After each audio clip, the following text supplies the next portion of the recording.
So now, if you want to impress your friends and not say, oh, I know about Panda and Penguin, say, yo, I'm optimizing my website for Yo-Yo, Popcorn, Golden Age, and Challenger. We stripped down all of the recent updates so that you guys can have a big jump ahead and advantage to know about all the most recent updates and how many and what the updates are going to look like coming up.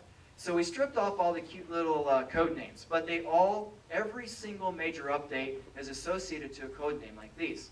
In January, it was called a 30-pack. They're referred to by packs. How many of you guys knew that there were this many updates every month? Major updates. This doesn't even include minor updates. So a few of you guys know. June, July, 86-pack. 86-pack. 86 major updates.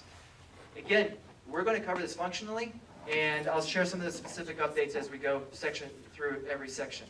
So the first part is coding. How many of you guys are code heads out there? How many of you guys are diving into the HTML every week and tweaking a few things?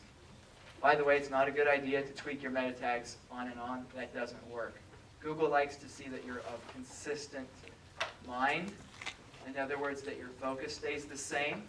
Any tweaking should be very small and consistent. So here are some of the specific, let's take a look. Let's lift the curtain, Wizard of Oz, and see what's behind the curtain of some of these updates that have come out in the coding department. Page layout, user experience.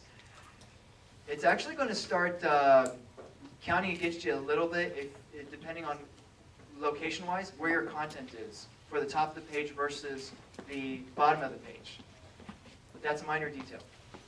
It's a minor factor. And we're talking about 100 plus factors today. Knowledge graph. How many of you know what the knowledge graph is? There's a trend here. One of these trends is user experience is authority.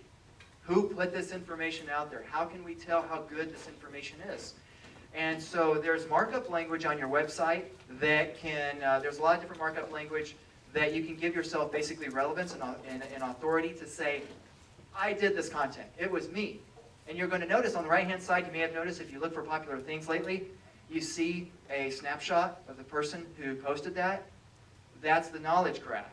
And there's a lot of updates for that. There will be a lot more. Exact match domain. Thank you, Google. A lot of recent low-quality domains that had key phrases in the domains dropped rankings. You may have noticed, you may have had one of these domains. Autocomplete, hint. Maybe take a note on this. We use many different tools for our keyword research.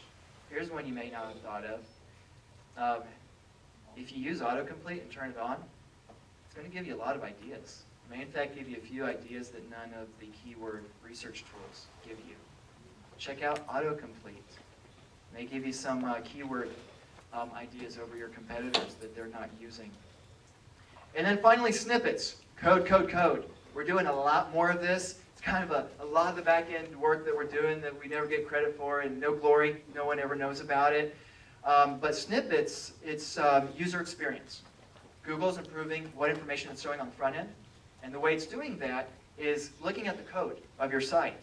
So in other words, it's pulling information based on all the unique title tags of your website. Every single page has to be 100% unique. You cannot duplicate tags and metas and so forth. And there's a lot of snippet updates that are coming out, going to continue to come out every single month that pull data from your H tags and your address, local address markup, and your metas and so forth.